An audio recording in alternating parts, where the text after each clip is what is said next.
In the peaceful suburban enclave of Maplewood Hills, tensions between neighbors reached an all-time high when Jessica, a fiercely independent homeowner, found herself at war with her neighbor Margaret, the self-appointed HOA queen, known for her relentless policing of every minor infraction and her habit of calling the cops over the smallest disputes. It all started when Jessica parked her car slightly over the painted line in the community parking lot, prompting Margaret to report her to the HOA and threaten police intervention for what she called reckless disregard of neighborhood rules, escalating a feud that had been simmering for months over garden styles, mailbox decorations, and lawn care. Fed up with Margaret's constant meddling and the HOA board's blind allegiance to her, Jessica decided to fight fire with fire. Attending the next HOA meeting armed with a coalition of like-minded neighbors, she launched a campaign to take control of the HOA board, exposing Margaret's hypocrisy, her tendency to exploit HOA rules to bully others,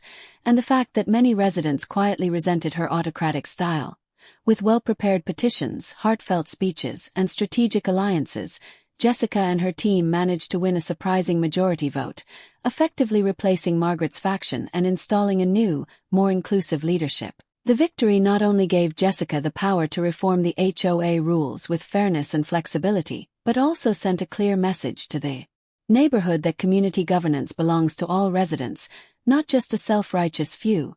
Margaret, stunned and unable to accept the loss of her influence, tried to rally support and even threatened legal action, but the new board's transparency and commitment to fairness won over most of the community, diffusing the tension and ushering in a new era of cooperation. Jessica's leadership focused on fostering neighborly respect, encouraging open dialogue,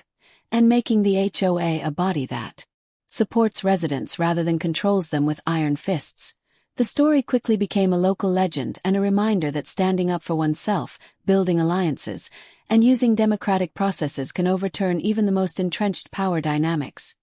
In the end, the peaceful streets of Maplewood Hills were restored not by silence or submission but by a bold, collective stand against bullying, proving that sometimes the best way to handle a neighbor who calls the cops on you is to become the one who holds the keys to the neighborhood.